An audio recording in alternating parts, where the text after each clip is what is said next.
नमस्कार। आज हमारे सामने है राहील रज़ा का उपन्यास I don't love you anymore. ये सिर्फ एक किताब नहीं है। ये उन भावनाओं का आईना है जिनसे शायद हम में से कई लोग गुजरे होंगे। गहरा प्यार, फिर दिल टूटना, और उसके बाद वो खुद को दोबारा ढूंढने का सफर। स्रोत बताते हैं कि कहानी काफी यथार्थवादी है। तो चलिए थोड़ा और समझते हैं। हाँ बिल्कुल, ये कहानी है राहुल और अनाया की। और शुरुआत में बहुत गहरा प्यार है, इतना कि शायद वो अपनी पहचान भी उसमें खो देते हैं। लेकिन फिर एक मोड़ आता है, कहानी का रुख बदल जाता है जब अनाया वो 3 शब्द कहती है, I don't love you anymore. वो 3 शब्द। हाँ, और ये सिर्फ रिश्ते का अंत नहीं है, असल में यहीं से एक बिल्कुल नए और मुश्किल सफर की शुरुआत होती है। बिल्कुल। और यही कहानी थोड़ी अलग हो जाती है ना? क्योंकि अक्सर ऐसी कहानियां बस ब्रेकअप पर। हाँ, वही खत्म हो जाती हैं। हाँ, लेकिन यहाँ जैसा स्रोत बता रहे हैं, फोकस इस बात पर है कि राहुल इस टूटन के बाद करता क्या है। ये जो आत्मखोज का सफर है, ये कैसा है? क्या ये एकदम फिल्मी टाइप है कि अचानक सब ठीक हो गया? नहीं नहीं, बिल्कुल नहीं। और शायद यही इस उपन्यास की सबसे बड़ी खूबी है। स्रोत यही इशारा करते हैं कि राहुल की जो ये आत्मखोज है, ये कोई सीधी लकीर नहीं है, टेढ़ा मेढ़ा रास्ता है। वो अकेलापन महसूस करता है, पुरानी यादें हैं जिनसे वो जूझता है। हम्म। लेकिन कहानी इस बात पर जोर देती है कि ये जो सेल्फ डिस्कवरी है, ये कोई एक दिन में होने वाली चीज नहीं है।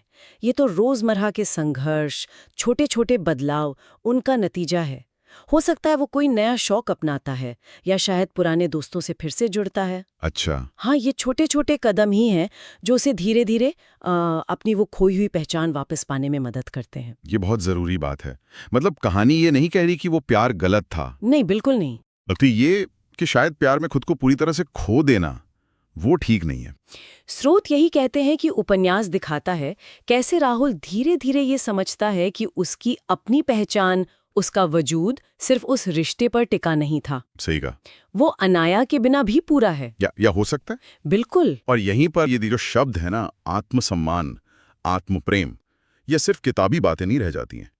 कहानी इसे भावनात्मक रूप से दिखाती है कि इनका असल मतलब क्या है। जब राहुल खुद को अहमियत देना सीखता है, अपनी खुशियों की जिम्मेदारी खुद लेता है, हाँ। तब तब असल में उसकी हीलिंग शुरू होती है। अनाया के शब्द बेशक चोट पहुंचाते हैं, लेकिन कहीं ना कहीं आखिरकार वो उसे खुद से मिलाते हैं। तो अगर हम इस पूरी बातचीत का सार निकालें, तो ये उपन्यास असल में क्या संदेश दे रहा है? क्या ये सिर्फ उन लोगों के लिए है जिनका दिल टूटा है? मेरे ख्याल से ये उससे कहीं ज्यादा है। हाँ, ये उन लोगों को हिम्मत तो देगा ही जो ऐसे मुश्किल दौर से गुजर रहे हैं, लेकिन इसका जो मुख्य संदेश है वो शायद ये है कि जिंदगी किसी एक रिश्ते पर आकर थम नहीं जाती। सही। प्यार खत्म हो सकता है, पर आप खत्म नहीं होते। उपन्यास ये दिखाता है कि हर अंत में एक नई शुरुआत छुपी होती है, बस शर्त यह है कि आप खुद को वो मौका दें। एकदम।